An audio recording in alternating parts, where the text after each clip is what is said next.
I grew up about 50 miles from here, and my dad worked on the railroad, and he had an apartment in a town called Deer Lodge that's on the other side of Butte because he had long layovers. So we would come and visit, and of course we would always come to Butte. So I have lots of stories about Columbia Gardens when I was very small. That no longer exists. About Luigi's, which was a wonderful restaurant that had marionettes, full of marionettes. That no longer exists.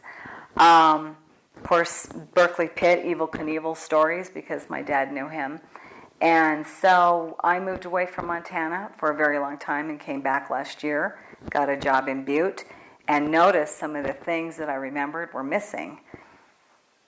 Funding. I mean, it all boils down to economics and money, unfortunately.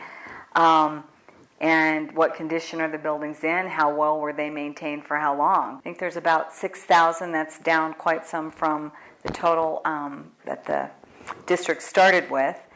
But the condition of the buildings and the economy has made it very, very difficult to maintain all of the buildings. And the district is so very, very large. And there's no way the county has enough money to take it on. And that's not really their function.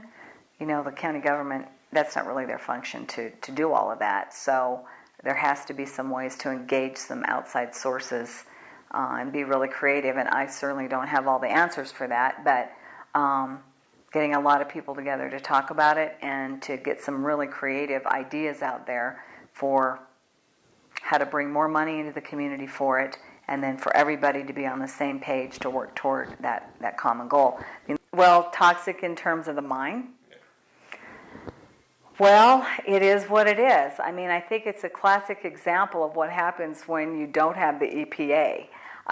People came in, they did what they wanted, they took what they wanted, and they left. They weren't from here. Of course, nobody really was in those days because it was just starting out as a state, basically.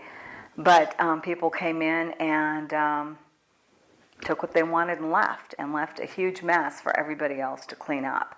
So the part that Butte, I think, focuses on is its heritage, its multicultural heritage, a lot of diversity. There was a lot of different groups that came and stayed. The influence of the miners on the settling of the West, the fact that Butte was the Paris of the West. People, would say, when you get to America, go to Butte. That's where the jobs were. That's where the economy was. They had the shopping that Paris and London had, and New York. They had the first skyscraper, 8 stories. So they were very, very modern at the time, and their influence on politics, Western politics, of course, in particular, but even national politics from the Copper Kings is pretty substantial.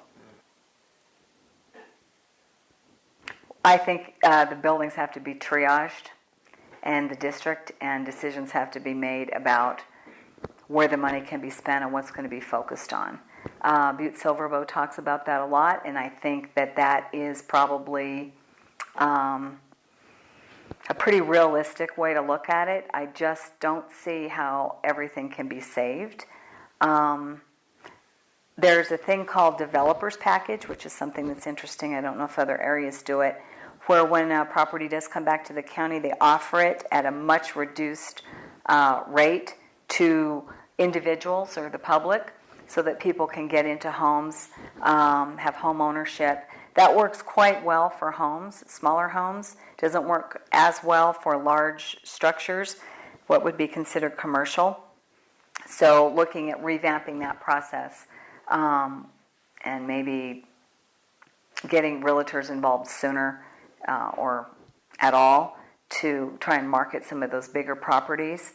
But it is a huge undertaking, and it's going to take everybody working together as a community and all the groups focusing on the saving of the buildings and not a lot of the other background noise that comes along with some of this.